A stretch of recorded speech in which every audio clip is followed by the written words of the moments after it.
olsun əziz tamaşaçılarımız. Ailənizin Xəzərində həkimlər yenidən iş başındadır. Bilirəm ki, yay tətilidir və hər biriniz olmasa da bir çoxlarınız istirahət edirsiniz. Amma məncə istirahətin belə günorta saatlarında bir saat yarımınızı ayırıb sağlamlığınız mövzusunda maariflənməyin öz yeri var. Elə bunun üçün də həkim işi verişi həftə içi 5 gün 14-25-dən etibarən ailənizin Xəzərində sizin qonağınızdır və sizə hər birinizi uğurlu, bol qazanclı bir həftə arzu edirəm. Elə ilk qonağımızla mən istərdim ki, biz uşaqlarda görülən onurğa sütunu əyriliklərindən, patolojik kifoz əyriliyindən danışaq və bu mövzuda qonağımız çox güvəndiyimiz ortopediya və onurğa xəstəlikləri uzmanı İstanbul İNS Klinikasının dəyərli həkimlərindən olan operator doktor Kamil Eyvazovu studiyamıza dəvət edim. Buyurun Kamil doktor. Xoş gəlmişsiniz. Necəsiniz? Çox şadam sizi görməyimə doktor. Və bugün də hər zaman olduğu kimi mən əminəm ki, biz tamaşaçılarımıza faydalı ola biləcəyik. Və ümumiyyətlə biz kifozdan danışırıq.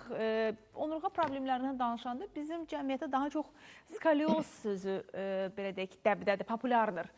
Kifoz haqqında bir o qədər də anlayışımız və məlumatımız yoxdur. Gəlin elə bundan başlayaq ki, kifoz nədir? Kifoz bəli, düz qeyd etdiniz. Yəni ki, daha çox skolyoz bilinir, daha çox skolyoz diqqətə yayılır, diqqət edilir. Amma kifoz da eyni zamanda bərabərində görən bir onurğa deformasiyasıdır. Bu, onurğanın arxa nahiyəsindəki kürək nahiyəsində olan qabarlığa verilən bir isimdir. Amma nəzərə almaq lazımdır ki, bir kifoz skolyozdan fərqli olaraq bizim onurğamız yan tərəfdən baxdığımızda və S şəklindədir. Boyun və bel nahiyəsində onurğamız çökükdürsə, yəni döş nahiyəsindəki onurğanın döş nahiyəsində qabarıqlıqdır. Bu normal bir fiziolojik bir kifozdur. Biz bunu normal olaraq qəbul edirik. Amma deyim ki, bu dəyərlərin normalın üzərində olduğunda, deyim ki, orada bir yan tərəfdən baxdığımızda kürəkdə bir qozbellik və qabarıqlıq müşahidə edilirsə və xəstənin ağrıları olursa, kosmetik olaraqdan da şikayətləri olursa, bu zaman xəstələri dəyərləndiririk. Yəni, patolojik kifoz, yəni ki, onurğadakı əyriliyinin 40 dərəcə və üzərində olan əyriliklərdir ki, genəldə bunu nəzarət etmemiz, diqqətlə baxmamız lazımdır. Yəni, bu kifoz da, belə deyək, bunun bir çox növü var. Bu, anadan gəlmə ola bilər. Ən çox gördüyümüz postural kifozdur ki, əzələ zəiflinə bağlı ola bilər, şablon kifoz ola bilər və başqa xəstəliklər sonrasında da qarşımıza çıxa bilər. Ona görə yaxşı olar ki, baxılması lazım ki, hansı kifoz vardır. Aydındır. Əziz tamaşaçılarımız, sizin də suallarınız varsa və övladlarınızda onurğa sütunu əyrilikləri problemi varsa, zəng edin bizdən 012 404 31 15 nömrəsinə və elə canlı-canlı həkimimizə suallarınızı ünvanlaya bilərsiniz və ya həkim alt xətt işi Instagram səhifəsinə də həmçinin suallarınızı SMS ilə yazıb göndərə bilərsiniz. Qonağımız İstanbul İNS Klinikasından dəvət alın və qeyd edim ki, operator doktor Kamil Eyvazov Türkiyə Respublikası Qazi Universiteti Ortopediya və Travmatologiya bölməsində uzmanlıq təhsil almış, Almaniya və Amerikanın aparıcı universitet və onurğa xəstəlikləri mərkəzlərində onurğa cərrahisi üzrə təhsil almış. Uzmanlıq təhsili sonrası İngiltərənin Nottingham Universiteti və Hong Kong Universitetində onurğa cərrahisi üzrə uzmanlıq təhsili sonrası klinik fellowship proqramını tamamlamış, ortopediya və onurğa xəstəlikləri uzmanıdır və hal-hazırda studiyamızın da qonağıdır. Kamil doktor, ümumiyyətlə bu kifoz problemi daha çox hansı yaş qrupunda olur və kimlərdə olunur? Yəni, burada biz cinsiyyətə görə mi ayırırıq, yoxsa müəyyən başqa səbəblərdən mi yaranır? Genəldə bu onurğanın sürətli böyümə çağı olan adolesen dediyimiz, yəni ki, 10-12 yaşlarında və ya 15 yaşlarına qədər olan bir periodda daha çox qarşılaşılır. Yəni, qeyd edək ki, ən çox qarşılaşdığımız postural kifozdur ki, bu zaman onurğa fəqərlərində, sümüklərində hər hansı bir patolojik dəyişiklik olmur, amma onurğanı saxlayan əzəllərdə, bağlarda zəifliyə bağlı olaraq qamət pozulması olur və bu da ən çox görülür bu yaş civarında, 10-15 yaşlarında. Amma deyirəm ki, anadan gəlmə olan konjenital dediyimiz forması isə bu adı üstündə zaten ilk doğulduğu anlardan olur və zamanla yaş artması ilə daha da artır. Bəzi hallarda olur ki, yanaşı gedən xəstəliklər olur ki, revmatoloji, revmatizmal xəstəliklər olur ki, bunlar da xəstəliyin üzə çıxdığı andan bir neçə müddət sonrasında ortaya çıxa bilər və ya vərəm dedim, çünki belə deyək, onurğada vərəm infeksiyası olduğunda sümüklərdə ərimələr deyək də, belə keyfiyyət pozulması olur ki, bu da onurğanın çökməsinə və yerli olaraqdan qozbelliyin yaranmasına gətirib çıxardır. Və ona görə də bu xəstəlikdə vərəm olsun, ankilozan spondilit olsun və digər sindromik və ya metabolik xəstəliklər sonrasında olsun, bunlarda isə görülmə yaş aralığı yoxdur. Yəni, xəstəlik nə zaman baş verərsə, xəstəlik nə zaman tutularsa xəstə, o zaman ondan sonraki ortaya çıxır. Amma daha çox uşaqlarda biz görürük bunu 10-15 yaşlar arasında. Aydındır, aydındır. Və əlamətləri, yəni bir kifoz diaqnozundan şübhələnmək üçün valideynlər hansı əlamətləri müşahidə etdikləri zaman həkimə müraciət etməlidirlər? Demək, belə deyək, bu kifoz onurğanın əsasən daha çox döş nahiyəsində əmələ gəlir. Biz bu xəstələrə yan tərəfdən baxdığımızda çiyinlərin önə doğru yer dəyişdiyini, bel nahiyəsində bir qamburluğun olduğunu görürük və biz xəstələrdən normal olaraqdan hər iki ayaq birləşdirərək önə doğru əyilməsini istəyirik. Skolyozun tam fərqli olaraqdan biz bu onurğaya gövdəyə yan tərəfdən baxırıq. Yan tərəfdən baxdığımızda biz gövdə nahiyəsində, yəni ki, döş nahiyəsində, özelliklə qabırğaların olduğu bölgədə, yəni ki, onurğanın yuxarı nahiyəsində bir qabarıq olduğunu, yəni ki, yerli olaraqdan, lokal olaraqdan bir deformasiya olduğunu rahatlıqla görə bilirik. Yəni skolyozda biz lapatkaların səviyyəsinə baxırdıq, ona uyğun müəyyən edərdik ki, burada skolyoz var, yoxsa yoxdur. Amma kifozlarda? Kifozda isə yan tərəfdən baxırıq, yan tərəfdən baxdığımızda bir donqarlıq varsa. Donqarlıq vardır və bu xəstələrdə bunun ən çox da istədiyimiz xəstələrin düz durmasını, rahat durmasını istəyir. Və əgər xəstə özü öz qamətini düzəldə bilirsə, yəni qamətini çiyinlərini arxaya çəkərəkdən qamətini düzəldə bilirsə, bu artıq postural kifoz, yəni əzələ zəifliyinə, bağ zəifliyinə bağlı olaraqdan bir funksional pozulmadır. Yəni burada altda yatan bir morfoloji dəyişiklik yoxdur. Amma deyim ki, xəstə istəsə də, bəzən olur ki, biz xəstələri üzüstü uzadırıq və ya müayinə edirik, onurğasında sərt bir qozbellik vardır. Yəni bu zaman artıq baxmaq lazımdır ki, altda yatan ciddi problemlər də ola bilər. Aydındır. Bəs bu kifozların müalicəsi ilə kim məşğul olmalıdır? Yəni, hansı branşda olan həkimlərə müraciət etsinlər? Burada çünki çaşbaş qalır valideynlərdə. Fizioterapevt deyir, mən müalicə edirəm, reabilitoloq deyir, mən müalicə edirəm, travmatoloq, ortoped deyir, mən, o birisi deyir, yox, mən neyrocərrah aparmışdım uşağı və nəticədə valideyn qalır çaşbaş. Hər bir valideyn də istəyir ki, övladına ən yaxşı həkimi, ən doğru mütəxəssisi seçsin.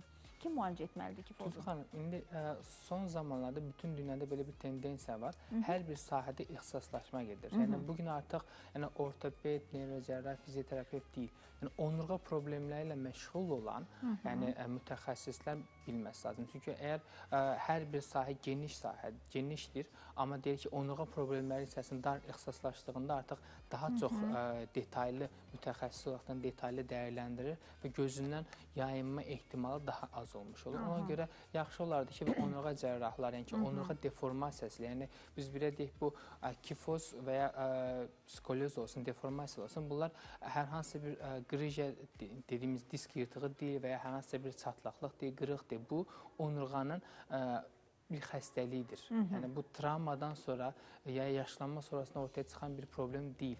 Amma bu xəstəlik daha çox orqanizmi inkişaf edən bir orqanizmin bir xəstəlikdir. Ona görə yaxşı olar ki, bir onurğa cərrahına, yəni ki, bu sahədə daha çox yaxından takib məşğul olan cərrahlar və fizioterapevtlər tərəfindən ki, təbii ki, biz hər gördüyümüz əyriliyi və ya deformasiyanı əməliyyat eləmirik. Yəni ki, bunun idman müalicələrini veririk, korset müalicələrini veririk və gərəkli hallarda da cərrahi müdaxiləni eləyirik. Yəni ki, bunu da eləmək məcburiyyətindəyik zaten.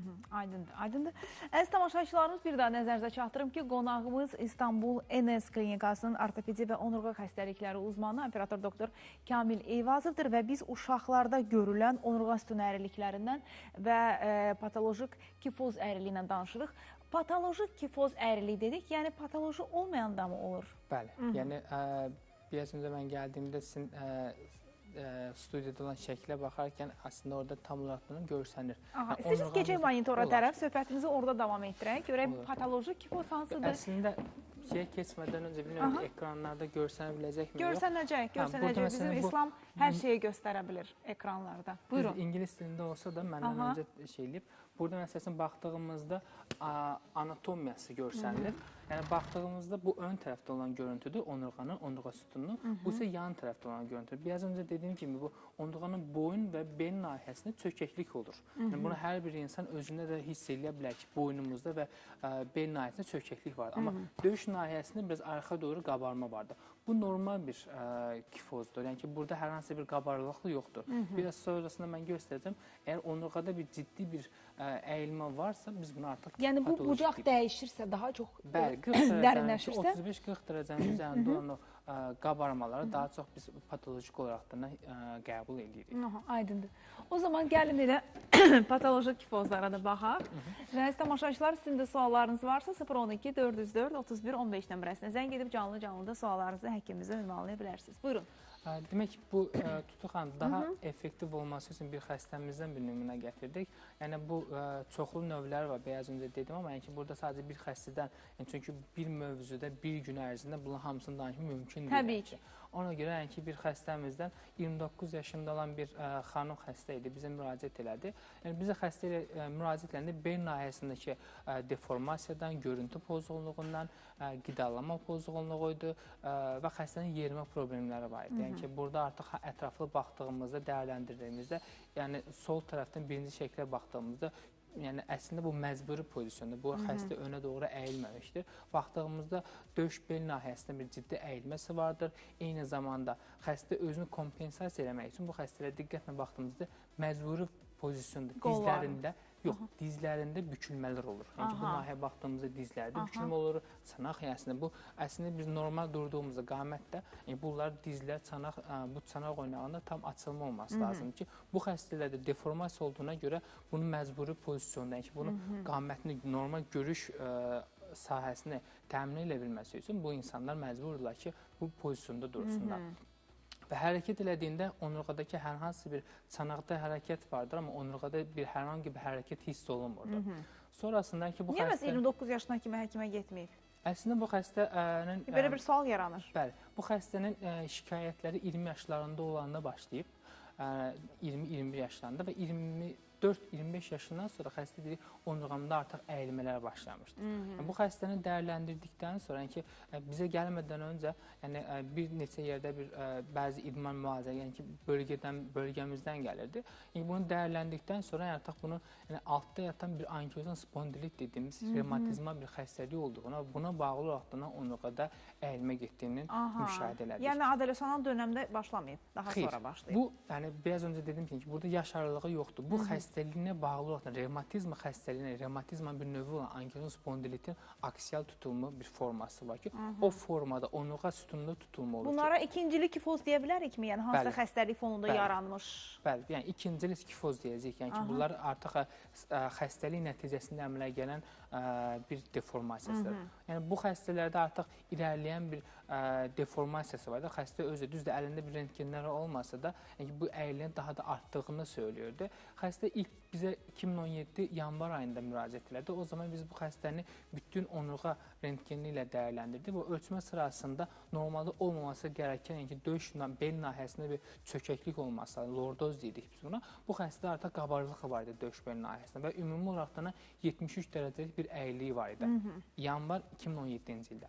Daha sonrasında biz bu xəstənin tekrardan bizə müraciət edildiğində gəldiyində artıq bu xəstənin 85 dərəcəlik bir əyiliyi var idi yanvar 6-cı ayda, iyul ayında, iyun ayında üzr istəyirəm. Yəni bu xəstədə digər problemlər nədir? Diqqət edərsək, burada da baxdığımızda qabırğa çanaq məsafəsi daralır. Yəni önə doğru məcburi vəziyyət aldığına görə. Bu insanlar düzgün qidalana bilmir, mədəsinə, bağırsaqları təzyiq olur, düzgün qidalana bilmir. Hərəkət eləyə bilmədiyi üçün əzələ kütləsi azalmış olur. Bu xəstənin istəməyərəkdən çəki azlığı var idi, 30 kiloqramlıq bir ağrısı var. 29 yaşında olan bir yetişkin xanım 30 kiloqramlıq bir ağrı, yəni çəkisi var. Bu artıq nə deməkdir? Yəni ki, ciddi bir çəki problemi olduğunu gördük. Daha sonrasında biz bu xəstəni dəyərləndirəndə, yəni damar aorta anevrizması, yəni ki, damar genişlənməsi olduğunu gördük, ürəyində problemi vardı. Ondan sonra bu xəstənin Yəni bütün daxili orqanlara mənfi təsir edir. əlbəttə. Yəni çünki bunlar orqanizm vahid bir şəkildə çalışır. Yəni ki, bir nahiyədə, bir orqanda problem olanda istər-istəməz digər nahiyələrə də öz təsirini göstərir. Yəni bu xəstədə dəyərləndirdiyimizdə düzdür, ön tərəfdən baxdığımızda ciddi bir yüngül bir skolyotik dəyişiklik var. Biz bunu skolyoz deməyiz normalda, amma yan tərəfdən baxdığımızda 85 dərəcə bir əyiliyi var idi. Və eyni zamanda sümük keyfiyyəti də pozulmuşdu. Ankilozun spondilit xəstələrində belə bir xüsusiyyət var ki, bu xəstəlik nədir? Bu xəstələrdə onurğada sümüklər bir-birlərini bitişir. Yəni bambuk ağacı görünümü deyirik biz buna. Onurğada hər hansı bir, yəni ki, onurğanın hərəkət segmentlərində hərəkət olmur. Hərəkət olmadığına görə bu insanlarda yəni ciddi bir hərəkət məhdudiyyəti yaranır və yavaş-yavaş zamanla bu xəstəliyin xarakteri, xüsusiyyətinə bağlı olaraqdan yəni onurğada bir önə doğru əyilmələr olur. Yəni bu tipik bilinən bir şeydir. Yəni, düzdür, bunlara belə deyək ki, hər zaman ətraflı araşdırılır, dəyərləndirilir. Çünki bu xəstələr kompleks bir xəstəlikdir. Aydındır. Buyurun, davam edin. Baxdığımızda, amma bir boyun nahiyəsində hər hansı bir problem yox idi. Yəni onurğada çünki biz bunun bu dediyimiz kimi bu bir nahiyənin deformasiyasıdır. Onurğasında hər hansı bir boyun nahiyəsində bir ciddi problemi yox idi. Amma yəni baxdığımızda onurğada çanaqla onurğanın birləşdiyi bir sakroiliak oynaqda da bir füzyon oldu. Hərəkət tamamilə təbii olaraqdan ki, xəstədə bir füzyon olmuş, yəni ki, sümükləşmə getmişdi. Artıq orada bir oynaq yox idi, hərəkət yoxdur ki, bu ankilozun spondilit xəstələr üçün xarakterik bir durumdur, xarakterik bir görüntüdür. Aydındır. Bir məsələ maraqlıdır. Bu xəstəliyin, yəni bu qədər ağır fəsadlar törətmiş artıq bir xanım üçün bu xəstəliyin müalicəsi nə dərəcədə uğurlu nəticələnə bilərdi və burada konservativ müalicəmi, yəni bu xəstəliyin bir dərmanla müalicəsi, bir korsetlə müalicəsi, bir mazla müalicəsi varmı? Çünki daha çox insanlar əməliyyatdan qorxaraq bu müalicə növlərinə üst tuturlar. Bax, siz qeyd etdiniz ki, daha öncədə gedib müəyyən idman hərəkətləri, müəyyən reabilitasiya prosedurları və s. amma nəticə olaraq nəticə olmayıb. Yəni müasir ortopedi nə deyir bu mövzuda? Əslində bu xəstəlik üçün ankilozun spondilit revmatizmal bir xəstəlikdir, immun sistemi bir xəstəlikdir, yəni immun sistemi pozulması nəticəsində ortaya çıxan bir xəstəlikdir. Bu xəstələrin müalicəsi ilə revmatoloq həkimlər, yəni ki, biz cərrahlar deyil, onurğa cərrahı deyil, revmatoloq həkimlər məşğul olur. Və fizioterapevtlər, yəni hər zaman biz bu fizioterapevt həkimlərimizdən, komandadan dəstək alırıq ki, hərəkət məhdudiyyəti yaranmasın. Davamlı olaraqdan bu xəstələr revmatizma dəyərləri aşağıda olsun, xəstəliyi passivləşmiş olsun, xəstə aktiv olsun. Bəzən olur ki, təəssüf olsun ki, tibdə 2-4 eləmir hər zaman. Yəni bu xəstəliyi kontrol etmək mümkün olmur. Yəni bu artıq xəstə dərman müalicəsinə cavab vermir, revmatoloqla verdiyi, xəstə fizioterapiyla verdiyi idmanlara cavab vermir. Bu zaman artıq yəni onurğada bir füzyon dediyimiz ki, sümükləşmənin getməsi artıq qaçılmaz olur. Aydındır. Bəs nə edirik bu zaman? Yəni müalicə taktikası nədən ibarət olur? Müalicə taktikamız genəldə yəni maksimum dərəcədə bir deformasiyanın yaranmamasına, yəni sümükləşmə getsə də deformasiya yaranmasın. Əgər deformasiya yaranıbsa, o deformasiyanı sümük, vahid bir sümük şəklində olur onurğa. Bax, buradan bu gördüyümüz kimi xəstə üzü üstə və arxası üstə uzanmasını istəmişdik biz xəstəmizdən. 25 dəqiqə uzandı bu şəkildə. Amma hər hansı bir onurğada açılma yox idi. Xəstə arxası üstə və üzü üstə uzandı. Normalda deformasiyalarda, bir çox deformasiyada bir balaca açılmalar olur. Yəni onurğaya üzü üstə, arxası üstə uzandı hər hansı bir onurğada bir açılma, deformasiyada bir düzləşmə olmadı. Yəni bu artıq onu göstərir ki, onurğa artıq tək bir sümük halına gəlib. Yəni onurğa hərəkətli, segmentli halında deyil, tək bir onurğa halında, tək bir sümük haline gəlmişdi. Və xəstədə bu çox ağır idi. Xəstə arxası üstə və üzü üstə uzana bilmirdi. Hər zaman yanı üstə uzanmışdı bu xəstə. Bu xəstənin yəni müayinəsində eyni zamanda nörolojik, yəni sinir elementlərində də zədələnmə olduğunu müşahidə etdik və daha sonra bu xəstəyə MRT çəkdirdik. Yəni maqnit tomoqrafisi ki, sinir elementlərinə görə çəkdiyimizdə artıq boyun nahiyəsində onurğadakı gərilməyə bağlı sinir elementlərində bir dəyişikliklər, yəni ki, bir patolojik dəyişikliklər oldu. Yəni miyelopatiya əlamətlərinin siqnal dəyişiklikləri olduğunu gördük. Daha sonrasında bu onurğada baxdığımızda yenə də bir bitişmələr vardı, onurğa kanalında bir daralmalar vardı. Onurğada baxdığımızda sol tərəfdən onurğa beyni rahat bir şəkildə yerləşsə də bu nahiyədə yəni baxdığımızda, amma deyim aşağı nahiyələrdə bu artıq sümüyə doğru basılmışdı və orada bir sinir gərginliyi var idi. Doktor, bu xəstələrin başqa bir müalicə üsulu, cərrahi müalicəsi varmı? Bir tərəfdən də düşündüm ki, 30 kiloluq, əzələ kütləsi aşağı olan, güman ki, düzgün qidalana bilmir, vitamin, mineral zirsidə yaşayan bir insanı əməliyyata götürmək nə dərəcədə doğru və ya risksizdir? Yəni, istərseniz bu suallar da yaranır. Bilirəm ki, tamaşaçılarımıza da bu suallar yaranır. Yenə də sizin fikriniz daha dəqiq, daha dolğun olar. Əslində riskli əməliyyatdır. Yəni bu xəstənin hazırlığı normalda bizə deformasiyalarda bir həftə çəkirsə, bu xəstənin hazırlığı, analizlərdir, xəstənin qidalanmasıdır, xəstənin normal olaraq qidalanma rejimini də falan da dəyişdirdik. Yəni xəstəliyin hazırlanması 2-3 həftəyə qədər çəkdi. Yəni bu artıq bu gün gəldi, sabah əməliyyat edəcək bir xəstə deyil. Bu xəstələr artıq ətraflı dəyərləndirməsi, hazırlanması lazımdır. Yəni buradan artıq tomoqrafilərdən də, yəni ki, bariz olaraq da görsənirdi ki, onurğasında artıq 3 boyutlu rekonstruksiyasında bir sümükləşmə, ciddi sümükləşməsi vardır. Yəni bu artıq orada hər hansı bir sümük elementindən, oynaqlardan bir bəhs edilə bilməlidir. Yəni bu aralardakı məsafənin qapanmasından siz qeyd edirsiniz, deyil mi? Yəni burada baxdığımızda, yəni bu nahiyədə artıq vahid sümük halında gəlmişdir. Biz bambuk ayağı, bambuk ağacı görünür, buydu zaten. Yəni onurğanın arxa tərəfində burada normalde bir oynaqlar vardı. Bunların arasında məsafələr görsənir, amma bu xəstələrdə hər tərəf tamam mərmər kimi olmuş kimi bir tamamen bir görüntü var idi. Yəni orada bir hər hansı bir, bu zaten bizə məlumat verirkən ki, bizə aydınlatır ki, niyə görə bu xəstədə üzüstü, arxasız olan hər hangi bir hərəkət yox idi. Çünki orada hər hansı bir oynaqdan söhbət gedə bilməzdi. Çünki oynaq tamamen bağlanmışdı. Amma bu xəstələrdə əməliyyata aldıq bu xəstəni. Onu soracağım ki, nə etdiniz? Nə etdik? Sonu nə oldu? Ən önəmlisi olan, yəni uzun hazırlıq sonrasında əməliyyata aldıq. Yəni sol tərəfdən olan o birinci rentgende normalde bizim masamız, yəni ki, cərrahi masamız düz masa olur. Yəni bu xəstələr amma məcburi olaraqdan düz yata bilmir. Yəni ki, biz xüsusi bir pozisyon verdik və sağ tərəfdə olan şəkildə isə bu əməliyyatdan sonraki bir əməliyyat görüntüdür. Artıq düz yerdə yaşlılar falan da görsə, insanlar da biraz da yorulublar.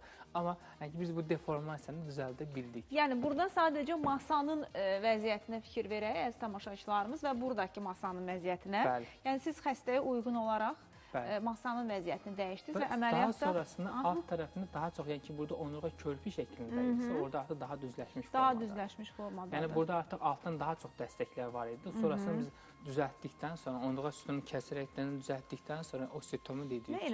Nə elədiniz onu, yoxsa bu məslək sirri də paylaşmayacaqsınız? Yox, məslək sirri deyil. Yəni sadəcə insanlara daha anlayışı olsun deyim ki, osteotomi dedik ki, yəni ki, onurğa sütununun həm arxa tərəfdən başlayaraq arxa, orta və ön sütunlarını tamamen sümüklər kəsilir. Yəni əslində belə bir şey deyək ki, sinir varkən arxa tərəfdən sinirin ön tərəfində olan sümükləri də çıxarmamız lazımdır. Diqqət etmemiz lazım ki, ön tərəfdə damarlar vardır, yan tərəfdə ağciyərlər və s. və s. Yəni əslində riskli, yəni ki, çətin bir əməliyyat. Bayağı bir stres keçirmişsiniz, bilirəm, bu əməliyyatı icra edəndə. Yəni hər şey amma yolunda olduğunda, yəni ki, cərrahi komanda olsa, anestezi... Bəs nə verdiniz? Yəni onurğanı saxlayan dəstək nə oldu əgər siz orada osteotomi? Onu göstərəcəm.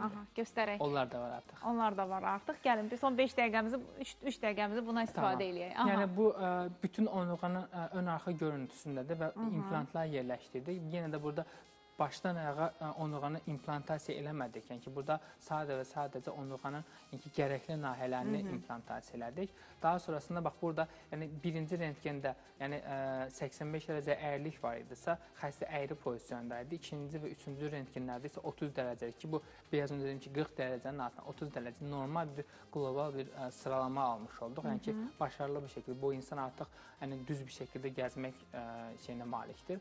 Yəni baxdığımızda yenə təkrardan ilk rentgen şəkillərə qayıdacağam. Bu əməliyyat öncəsindəki görüntümüz idi. Bu isə əməliyyatdan sonraki. Bravo, bravo. Yəni burada artıq xəstəmizin baş və çanağına baxdığımızda, onurğasına baxdığımızda bir ciddi bir düzəlmə olduğunu gördük. Bundan sonraki dövrü bəs? Bundan sonra reabilitasiya mı lazımdır? Yəni bu xəstələrin sonraki yaşam tərzi necə kontrol altında saxlanılır? Yəni bu insanlarda birinci normal qidalanma yəni proqramını təyin edilir. Sonrasında tənəffüs hərəkətləri verilir. Bu xəstələrə yəni nəyi edib, nəyi etməməsini gərəkdiyini söyləyirik və uyğun bir müalicə verilir ki, bu insanlarda bir sinir və sümük sağalma prosesləri getsin sonuna qədər ki, tam olaraqdan bərpa eləyə bilək bu xəstələri. Və genəldə bu xəstələrdə deyək ki, normal olaraqdan ilk başlarda biraz ağrılar olsa da, daha sonrasında yavaş-yavaş ağrılar gedərəkdən azalır və bu, yəni daha öncədən qeyd etmişdik ki, bu implantları çıxartmağa və ya dəyişdirməyə ehtiyacda qalınmır. Aydındır, aydındır. Bəzi tamaşaçılarımız bir daha nəzərinizə çatdırım ki, qonağımız İstanbul Enes Klinikasından dəvət almış ortopedi və onurğa xəstəlikləri uzmanı operator doktor Kamil Eyvazovdur və qeyd edim ki, Kamil Eyvazov Türkiyə Respublikası Qazi Universiteti ortopediya və travmatologiya bölməsində uzmanlıq təhsili almış. Almaniya və Amerikanın aparıcı universitet və onurğa xəstəlikləri mərkəzlərində onurğa cərrahisi üzrə təhsil almış və həmçinin uzmanlıq təhsili sonrası İngiltərənin Nottingham Universiteti və Hong Kong Universitetində onurğa cərrahisi üzrə uzmanlıq təhsili sonrası klinik fellowship proqramını tamamlamış. Ortopedi və onurğa xəstəlikləri uzmanı olaraq hal-hazırda İstanbul Enes Klinikasının dəyərli həkimləri siyahısındadır və ekranda gördüyünüz nömrələrə zəng edərək doktor Kamil Eyvazovun qəbuluna düşə bilərsiniz. Kamil doktor, bizim vaxtımızı biraz uzadıblar və mənə bir məsələ maraqlıdır. Kilodur, ümumiyyətlə, bu kifoz qidalanmadır, zərərli vərdişlərdir və s. Bunlarda nə dərəcədə, bu faktorlar nə dərəcədə təsir edir bu xəstəliyin yaranmasına və ya inkişafına deyək?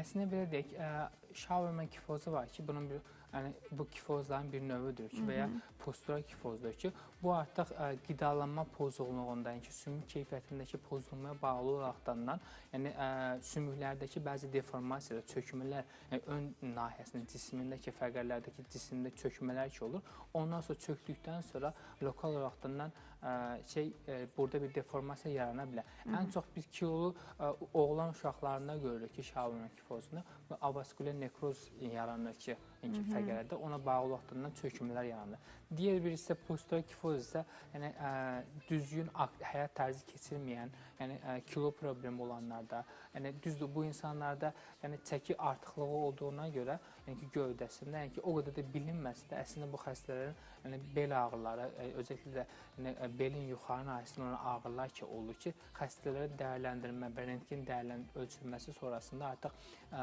deformasiyanın yarandığını müşahidə olunur. Yəni ki bu arıq insanlarda daha rahat və erkən mərhələlərdə görsənsə də, yəni bu kilolu insanlarda biraz gecikmiş formada gəlib ortaya çıxa bilər. Və bu kilo artıqlığı, kilo problemi olan insanlarda bu kifozun qabağını almaq üçün bizim verdiyimiz idmanlardır və korset müalicəsi daha başarısız olur. Ona görə yenə də dönə-dönə söylədiyimiz kimi kilomuzu kontrol etməmiz lazımdır. Aydındır, aydındır. Əziz tamaşaçılarımız, sizin də suallarınız varsa 012 404 31 15 nömrəsinə zəng edin və ya Həkim Alt Xətt İşi Instagram səhifəsindən suallarınızı ünvanlaya bilərsiniz. Bizim görüntülərimiz bitdisə, biz elə burada söhbətimizi davam etdirək. Mən də elə baxım görüm bizim tamaşaçılarımız bizə suallar yazıbmı başqa. Və Kamil doktor, ümumiyyətlə sizə hansı problemlərlə müraciət edə bilər əhali, məsələn, bizi izləyən tamaşaçılar hansı problemlər müşahidə etdik, hansı xəstəliklərlə sizə müraciət edə bilərlər? Buyurun. Yəni, bizim klinikamızda mərkəzdə ağırlıq olaraqdan onurğa deformasiyalardakı kifozlardakı skolyozlardır. Əslində bunlar iki kəlmə ilə deyilsə də, bunların çoxlu növləri vardır, dərəcələri vardır, formaları vardır. Yəni sadəcə öz-özlüyündə kifoz və skolyoz xarici ölkələrdə bir şöbəni təşkil edir ki, burada 50-60 yataqlı bir şöbələr olur ki, ona görə kifoz və skolyoz problemləri dediyimizdə sadəcə bunlar kiçik bir sahə olaraqdan düşünməməsi lazımdır. Digər bir isə onurğadakı bir disk yırtıqlarıdır. Ondan sonra onurğadakı yaşlı insanlarda olan o degenerativ dəyişikliklərdir ki, bunlarla daha çox günümüzdə özəlliklə sıx görülməyə başlamışdır və gedərək də artmağa başlayır bizim populyasiyamızda.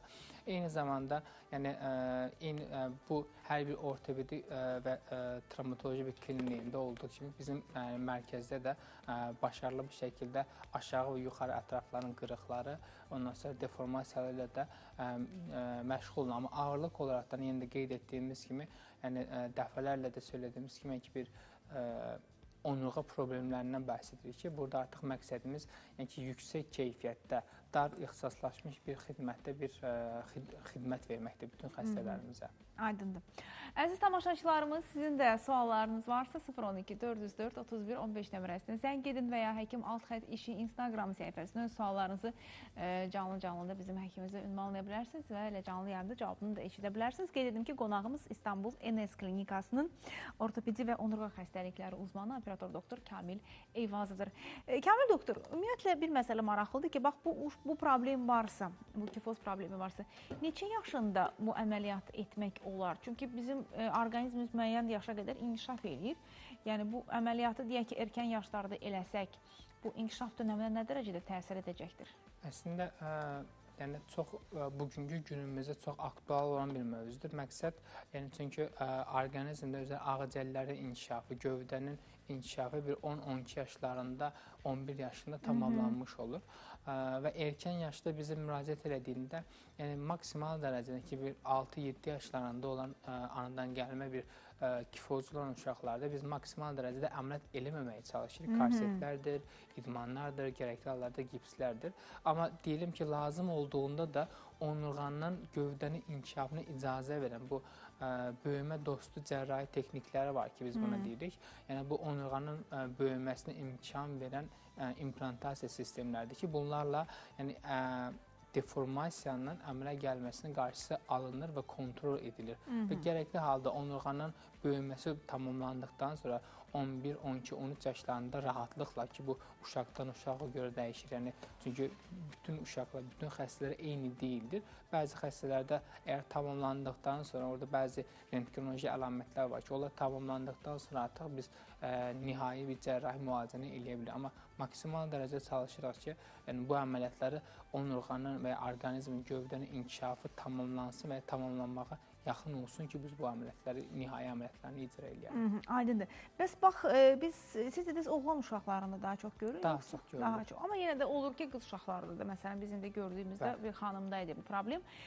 Bu əməliyyatlardan sonra mı deyim, yoxsa bu xəstəlik sonrası mı deyim? Mənə maraqlıdır ki, məsəl üçün, hər bir xanım indi ailə qurmaq istəyir, övlad sahibi olmaq istəyir. Bax, bu dönəmə nəsə bir mənfi təsiri varmı bu xəstəliyin və yaxud bu dönəmin, ailə qurmaq və hamiləlik dönəminin bu xəstəliyin yayılmasına, hər hansı bir mənfi inkişafına təsir edirmi? Əslində, o qədər də yox. Çünki bu günlərə deformasiya yaranarsa, deformasiya yarandığında biraz öncə dediyim kimi ki, qabırğa çanaq sıxışması olur.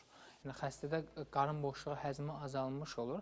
Bu zaman normal hamiləlikdə də, qidalanmada da pozulmalar olacaqdır. Amma əməliyyat sonrasında və ya əməliyyatsız olaraqdan deyəlim ki, bir əylin əmələ gəlməsi engellənmiş, yəni ki, durdurulmuş olarsa, bu zaman artıq gələcəkdə bu hər hansı bir ailə planlaması, hamiləlik planlanmasında bir problemimiz qarşılanmaz. Ona görə bu xəstələrdə bu xəstələrin müalicəsi tamamlandıqdan sonra normal ailə qurmasına, hamiləliyinə, təbii doğuşuna icazə verilir. Sadəcə bu implantasiyadan sonra, çünki biz əməliyyatla izah edirik, bu xəstələrdə tək məhdudiyyət bu xəstələrdə beldən anesteziya aparılmır. Amma digər anesteziyalar olsun, damardan anesteziya, burada hər hansı bir məhdudiyyət yoxdur. Bu əməliyyatlardan sonra, yəni belə deyək, ciddi bəzən olur ki, insanlar böyük bir əməliyyatdır. Böyük əməliyyatdan sonra, keçmişdə böyük əməliyyatdan sonra böyük kəsiklər olurdu, kəzik izlər oldu. Amma bu günlər artıq estetik yara kapatıldığı üçün və əməliyyatdan sonra bəzi verdiyimiz kremlər ki var, bu xəstələrdə bir ciddi iz qalmadan, yəni normal həyatına dönməsinə imkan verir. Yəni, bu da ki, düzdür, bəzən olur ki, ətrafda olan insanlar və yaşlılar üçün o qədər də önəmli olmasa da, amma xəstələrimiz, özelliklə qız uşaqları üçün çox önəmlidir. Ona görə bu xəstələrdə maksimal dərəcədə yaxşı bir görüntünün alınmasını istəyirik biz. Aydındır. Bax, bir məsələ də maraqlıdır ki, bu, deyək ki, kifozlu bir xanım dünyaya gətirdiyi övladında bu problemin olma riski nə qədərdir? Yəni, genetik faktor burada nə dərəcədə rol oynayır? Bu, bəzi sindromi xəstəliklər var ki, bunlar genetik olaraqdan, irsi olaraqdan nəsildən nəslə keçir. Amma bir çox xəstəliklər ki, bu şavrama kifozdur, postural kifozdur, bu irsi keçmir, amma irsi meyillik olaraqdan müşahidə edilə bilər. Yəni, deyəlim ki, anada varsa, mütləq deyil ki, bunun uşağında da olacaqdır. Ola bilər. Ola bilər. Ola bilər. Yəni, bu genetik xəstəlikdir, amma genetik meyillik vardır. Ona görə xüsusilə də bu xəstələrdə əgər ailədə, xalasında, bibisində, əmilərində hər hansı bir onurğa problemi varsa, uşaqlarda da diqqətli olunması lazımdır ki, erkən diaqnoz qoyulması üçün. Aydındır. Doktor, mən sizə təşəkkürümü bildirirəm. Studiyamıza gəldiniz və bu mövzuda tamaşaçılarımızı maarifləndirdiniz. İnşallah yenidən görüşərik. Sağ olun, salamat gedin. Təşəkkürlər. Sağ olun. Və qeyd edim ki, qonağımız İstanbul Enes Klinikasının ortopedi və onurğa xəstəlikləri uzmanı, operator doktor Kamil Eyvazov idi. Təşəkkürümüz var. Təşəkkürümüz verilişimizdə göstərdiyi təşkilatı dəstəyə görə tibbi, kosmetoloji, laborator və sanator kurort avadanlıqlarının satışını, quraşdırılmasını və texniki servisini, o cümlədən tibbi sərf məlzəmələrin satışını həyata keçirən Medex MMC-dir. Verilişimizdə göstərdiyi təşkilatı dəstəyə görə keyfiyyət ünvanı olan Medex MMC-yə dərin təşəkkürümüzü bildiririk və siz də tibb müəssisənizin keyfiyyətli xidmət göstərməsini istəyirsinizsə, müraciət edirsiniz. Hara? Medex MMC-yə. Geyimim üçün isə zövqlü xanımların maraqlı seçimi olan Metroparkın 3-cü mərtəbəsində yerləşən Rina Şmenta mağazasına dərin təşəkkürümüzü bildiririk. Yay kolleksiyasına xüsusi endirimlərdən yararlana bilərsiniz. Ekranda gördüyünüz nömrələrə və ünvanlara müraciət edərək.